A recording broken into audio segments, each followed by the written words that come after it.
Oke, kembali lagi di channel saya ya. Makasih buat kalian yang sudah mengikuti video ini.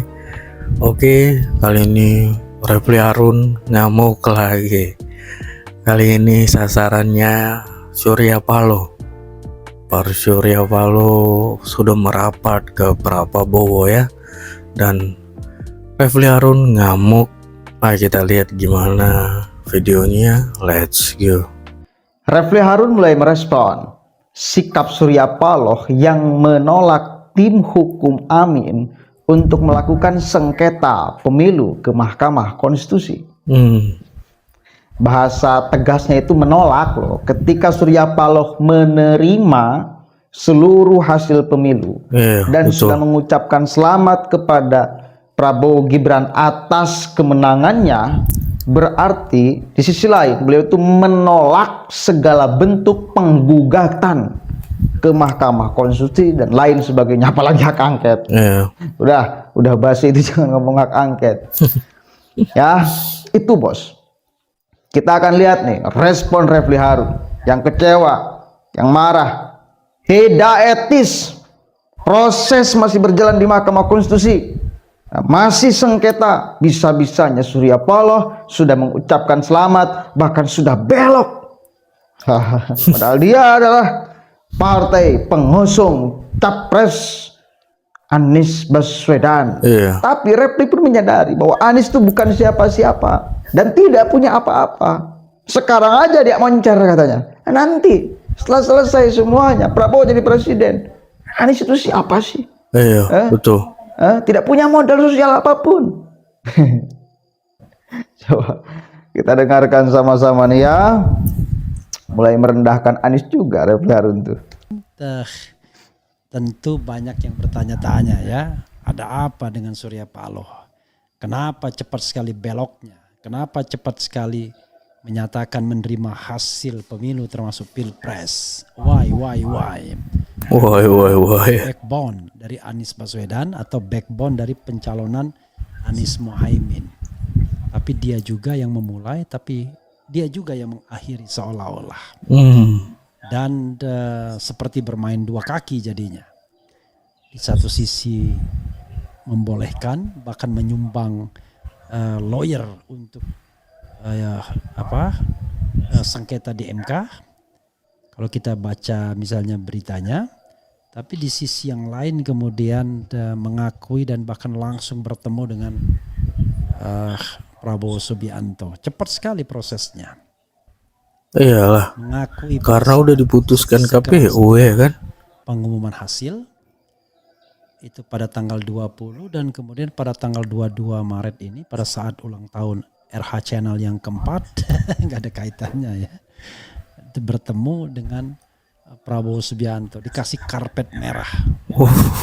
Jadi dikasih karpet merah pula ada. Sangat menarik. Sebenarnya tindakan Surya Paloh itu tindakan yang tidak etis sesungguhnya. Kenapa tidak etis? Karena proses pemilunya belum selesai. Udahlah. Ada komplain di Mahkamah Konstitusi. Udah selesai. Keputusan KPU pun udah mutlak ya. Omong-omong soal koalisi dan lain sebagainya itu kalau memang sudah menang, tidak ada lagi perkara.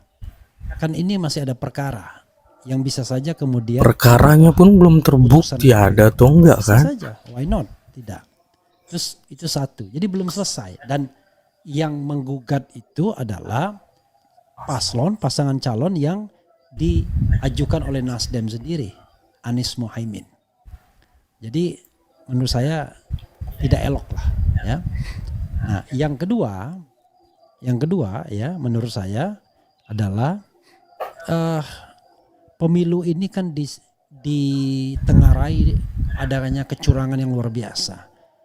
Orang sekelas Surya Paloh nggak mungkin nggak paham itu soal gentong babi yang dibilang sebabi-babinya ya kan, kata Effendi Ghazali ya, mengenai pork barrel ya itu.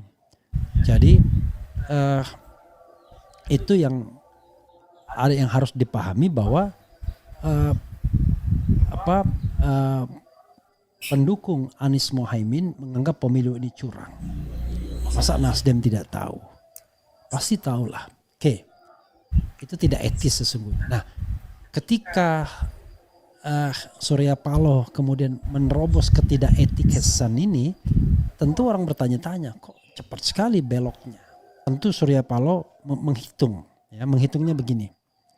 Kalau misalnya yang menang adalah Ganjar, maka sudah pasti dia akan menjadi oposisi karena Megawati tidak akan mengajaknya ke pemerintahan. Theoretically, karena Megawati orangnya kelihatannya kalau dia sudah tidak suka sama orang ya sudah. Maka yang tidak akan diajak Surya Paloh dengan SBY.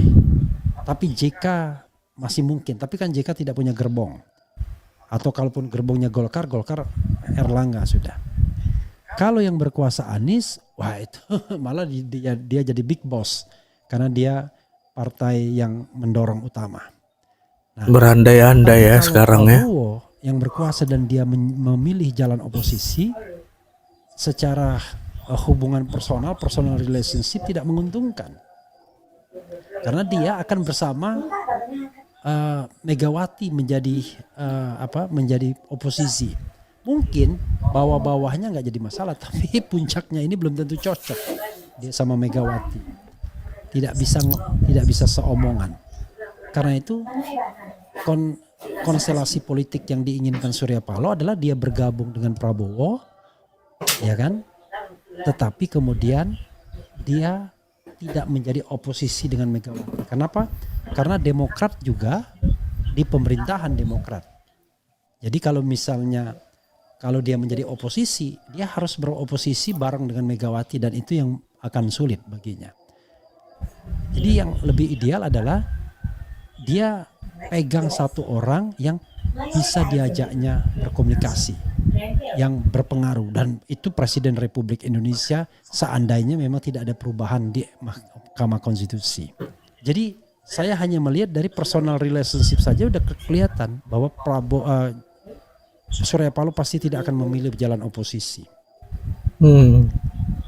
Apalagi kalau dia harus bersama Anies. Emang siapa Anies? Anies sekarang calon presiden dia moncer, tetapi begitu nanti tidak lagi menjadi calon atau tidak menjadi calon terpilih, maka ya dia bukan siapa-siapa karena tidak punya kekuatan yang terorganisir. Menyadari juga ya kalau Anies nanti tidak punya kekuatan apa-apa. Dengan idealisme yang tinggi dan kemudian Surya Paloh tidak mau oposisi. Tapi sekarang tidak punya kekuatan kalau seandainya modal sosialnya tidak diorganisir secara baik. Nah, Oke. Itu Repli sudah tahu kok. Oh iya. Dan rasional alasan-alasan itu. Memang Anies itu siapa sih? Kalau dia tidak jadi capres, tidak dicapreskan oleh Nasdem. Oh iya. Anies itu siapa? Betul. Mati sebentar lagi juga dia. Secara karir politiknya. Sinar politiknya udah nggak bakalan nyala lagi ketika dia tidak menjadi gubernur DKI Jakarta, tidak memiliki jabatan publik. Karena tidak lagi akan disorot oleh media. Oh iya betul. Wah itu dia ya. Tanggapan Repli Harun atas merapatnya Surya Paloh ke Prabowo, menganggap kalau Nasdem itu tidak berani oposisi dan tidak etis katanya, karena ini belum selesai, masih ada yang permasalahan, padahal permasalahannya belum tahu itu ada atau enggak, dan menganggap Anies itu nggak ada apa-apanya kalau ini udah betul-betul selesai, ya kan? Oke, itu sekian video dari saya. Wah.